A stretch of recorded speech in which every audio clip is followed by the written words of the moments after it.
out of the body.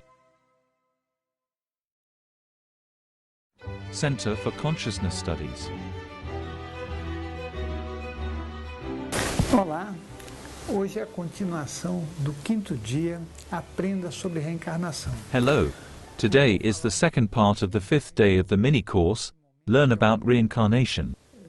I will talk a little bit more about the moment of death, which is a critical moment of our life. In order to do that, we will put you as the main player of the moment. I think it will be easier to understand.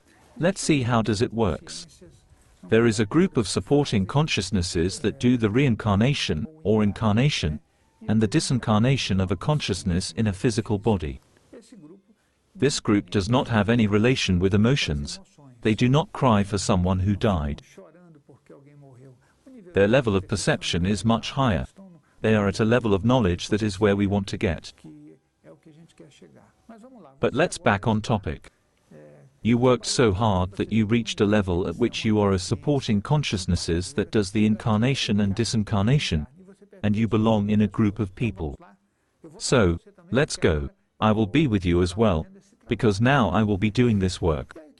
What happens? The first thing is that, if you have a physical body, you are called to do this work. So, you have to be a very proficient person in astral projection. If you do not have a physical body, if you are in a more subtle energetic dimension, in the astral dimension, you will participate in the entire process. So, let's say that you and I are in the extraphysical dimension. I do not have a physical body in this moment of the work. Then, someone will pass away. We are informed of the whole process. When you are doing a disincarnation, it is not a knowledge like this, which is sequential, in which you have to know what happened. You go to the hospital, something happened. No, you know everything. It is a knowledge in blocks. By the time of the disincarnation, the group goes in a unison. They don't need to ask, how we are going to do this disincarnation. No, it is a usual activity for these consciousnesses. They are doing that for a long time. You just go to the place and, at this moment, the disincarnation is done and we will do it. So you are in charge, you will do it. You will disable the person's heart chakra. Disabling is not a process that takes minutes. You just do it. It is automatic. It is very quick. Not even the terrestrial time can handle it. Then, the person starts the process of physical passing, the astral body starts to leave.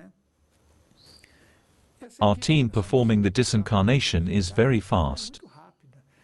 See, you do it. The person starts to leave the body and we keep moving their energy to maintain the high circulation of energies and allow the person to escape from the dense energies of the physical body. It moves, the silver cord is gone, it dissolves. This energy acceleration causes it to break. And that is it. There they are in the astral dimension, with more or less consciousness. This is the moment in which the physical death occurs. What happens next? It will vary from person to person, will depend on the beliefs, on attachments, on the mechanisms they developed. They may consciously not want to die. That is why before starting a disincarnation, the team will transfer energy to vitalize them, so that they feel better, with the chakras being chilled, and leave the body without worrying about all the suffering they carry, because it interferes in our work. So, they left, and, perhaps, they may consciously not want to die. This always interferes a bit, but most people have an unconscious process of not wanting to die because they want to continue to be inside the physical body. It is the vehicle they are used to, not only in this life, but in many reincarnations. But all of this is anticipated, so now you know how it works. Then the other moment comes, when we are done with the disincarnation and our work is completed. Now we go somewhere else to do another disincarnation. In this moment, the person becomes conscious. The time they will take to realize where they are can vary. The environment is always what they want it to be, similar to what they imagine, right? It is not an ugly, terrible environment. In the disincarnation, the consciousness learns what is outside, always with a. The expectation is always better, except if they are at a really bad level, emotionally speaking. That is why I always say we have to care for ourselves, because we will meet who we really are. If you always have a bad mood, or always angry, this is your environment. But I am talking about people who want a better thing. So the environment they will see is that expectation. Sometimes it is a religion, a church, a beautiful place. So, momentaneously, they will be able to adapt, and then the thing will gain a reality-like context, to which they will adjust little by little, with the help of consciousnesses alike them. Many relatives, friends, acquaintance, people who like them, who already passed away. Then, they will be together, living in this place, to be able to move on, so that they can continue. This process is done by disabling the heart chakra, as I said before. The heart chakra is a mediator, a referee amongst the dense energies of the lower chakras, which are the emotional chakras, and the upper chakras, which are the chakras of high circulation of subtle energy, which allow us to have a more refined perception of our surroundings. As it is the mediator, it ends the game. It is the referee who whistles and ends the game. This is kind of how it works. Then, you will say, but where do I go? The person can stay in their own home. Many deceased go to their own burial and then go back home. Others, who expect a wonderful place, go to the places they believe in. Actually, we build the space of images, of everything we want. Not only in the spiritual body, in this very life. If you have a good mood, happiness, that is what you build around you. You will be happier, surrounded by better people.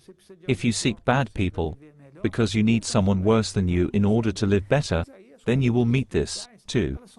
But, then, the spiritual communities are built according to our beliefs.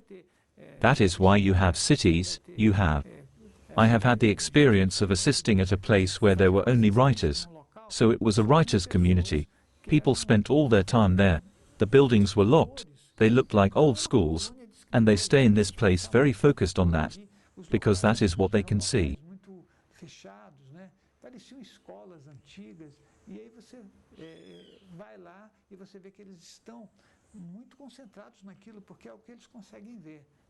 So, we create the environment, and the spiritual communities exist according to the belief and expectation of the groups, things like that.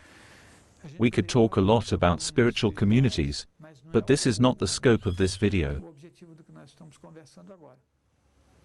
Anyway, this is how our disincarnation happens. I always suggest that each one of us seeks to learn that this path we take is not one that will take you somewhere.